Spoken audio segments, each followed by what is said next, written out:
Hi, I'm Spencer Dobson.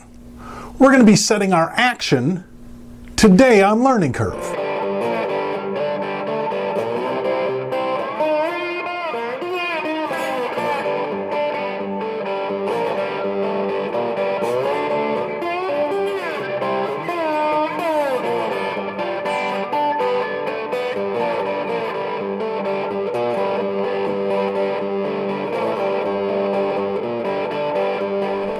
I think we need to start today's episode off with a disclaimer. Look, I'm certainly not trying to discourage you from working on your guitar. It's what I'm doing. But this show is called Learning Curve for a reason. Sometimes it takes a minute to get things the way you want them because maybe you did them wrong. Sometimes you're just in over your head. If you're going to work on your guitar, be gentle. Don't take your frustrations out on your guitar. If you do get frustrated, walk away. Get more information. Come back later. I'm telling you this because later we might have to touch the truss rod. You want to handle your truss rod with love, not with rage. I realize there's an easy double entendre there, but trust me, I mean it literally. Be nice to your truss rod. You can break your guitar forever if you're too rough with your truss rod.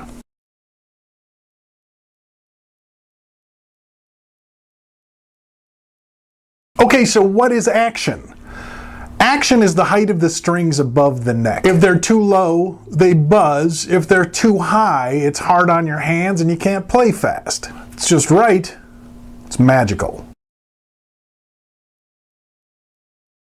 So when and why would you do this? Well, maybe your new guitar just got delivered and you're ready to play and it's beautiful and you like it, but the strings are so high you could hang laundry from them, or maybe build a small fort underneath them. Or maybe your action's just been wrong for a long time and you've been putting it off because you weren't exactly sure how to fix it, but you didn't want to pay somebody to do it, but now it's time to do it, so we're just going to do it. So why wouldn't you just take it to somebody to set it up? Well, first of all, because you're a do-it-yourselfer. Secondly, maybe you don't want to spend money on things that are kind of simple, because you live in a frozen tundra and you can't get to a luthier and you just want to start jamming. For this job, I used a radius gauge, a string action ruler, a 4mm hex wrench, and a 1.5mm hex wrench. You need a capo to do this. You don't need a straight edge to do this, but it sure helps. You need a business card. A radius gauge measures the radius of guitar necks. If you want to know more about the radius of guitar necks, look it up. It's kind of a complicated subject. Suffice to say, to figure out the radius of your guitar neck, the easiest thing to do is to Google the make and model of your guitar. Most places will have a tab that says specs, and under that there will be a listing for radius. That's your guitar radius. Boom!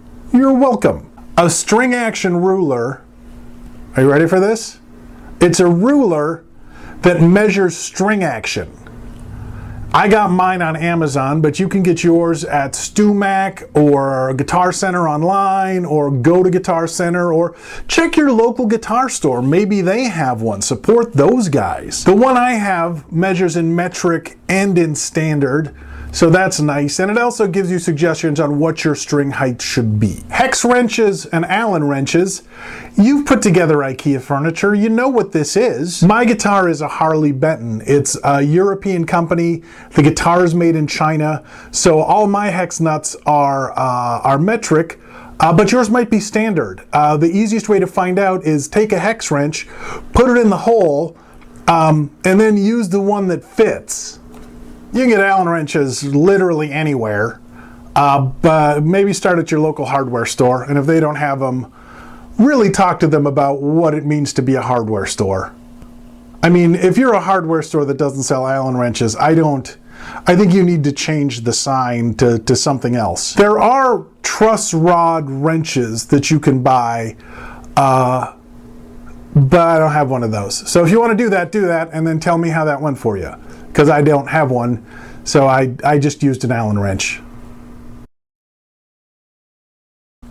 The first thing we're going to do is we're going to check the relief. The relief is the bow of the neck. Too far back and your strings buzz. too far forward, they're too high and it's hard to play. But if you get it just right, you're good to go. So first we're going to tune the guitar, then we're going to put a capo on the first fret.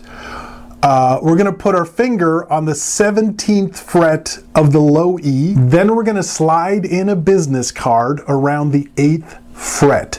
It should fit snugly. Now we're going to do the same thing on the high E string. And again, the card should fit snugly. Did you have a ton of room? Then maybe you need to adjust your truss rod. Did you have no room? Then maybe you need to adjust your truss rod. It's also suggested you put a straight edge on the neck and see if there's space underneath the 8th and 9th fret area. That's your bow. The topic of the truss rod goes deep. If you have major truss rod issues, you might want to take it to a pro, or at least do more homework than just this video.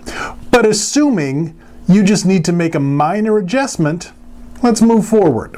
On my guitar, the truss rod is at the top of the neck on the headstock. There's no truss rod cover to remove, but some guitars do have a truss rod cover, and some guitars the truss rod is at the base of the neck. It's really easy to get to. My guitar doesn't have that.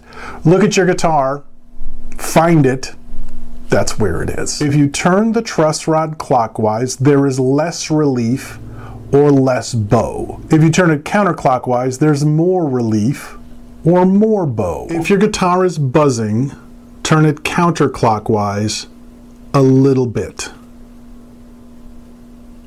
If your action is too high, turn it clockwise a little bit. Make adjustments in small turns. Don't be harsh.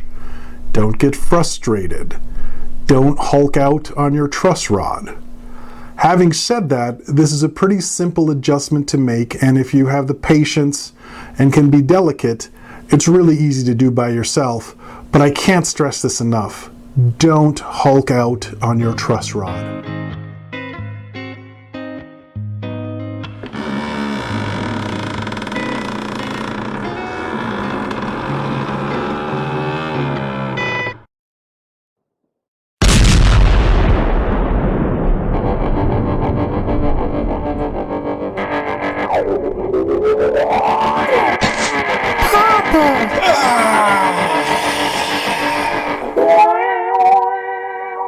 Some videos that I saw suggest that you make an adjustment and let the guitar sit for a day. I didn't do that initially, and I wish I had. Your guitar's an ecosystem. Everything in it reacts when something is changed. So if you change the bow of the neck, you're changing the tension on the strings, etc., etc., etc. What I did was adjusted the truss rod and then immediately adjusted the action. And then I had to keep an Allen wrench on my amp because every day things became a little bit off. You know, one day a string is perfect, the next day it's a little bit buzzy. I feel like if I had adjusted the truss rod and let it sit for a day and then adjusted the action, it would have saved me some time in the long run. Having said that, I am really happy with the setup.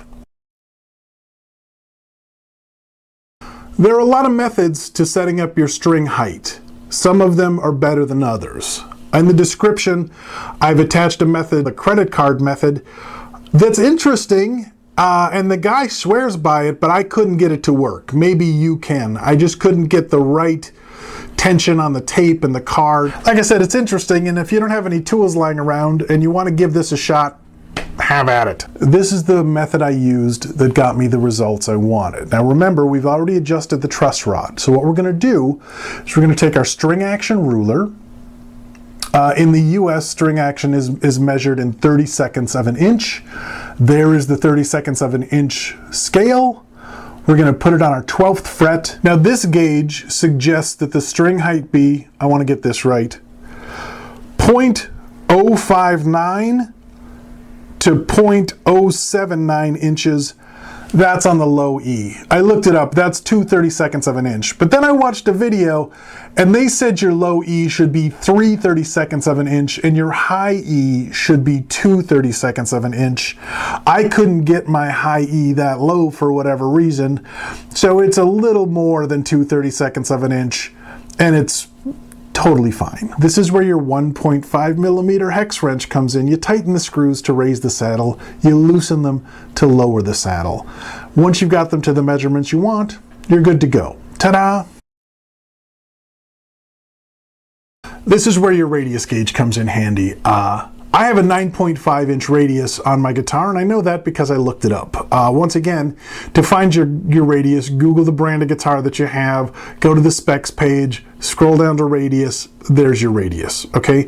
Now what you want to do is set the radius gauge on top of the strings, like that, and you want it so that it's touching the high E and the low E, okay? So if you set it on your strings and the high E rings out clearly or the low E rings out clearly, it means the strings in the middle are too high. So you need to lower them using your 1.5 millimeter hex wrench. How low should you set them? Funny you should ask. Okay, once the gauge is on the strings, you go through each string and you raise it and lower it until it's just touching the radius gauge. If it rings out, it's too low. If it makes it so that the high E or low E ring out, it's too high. You want it to go just to muted.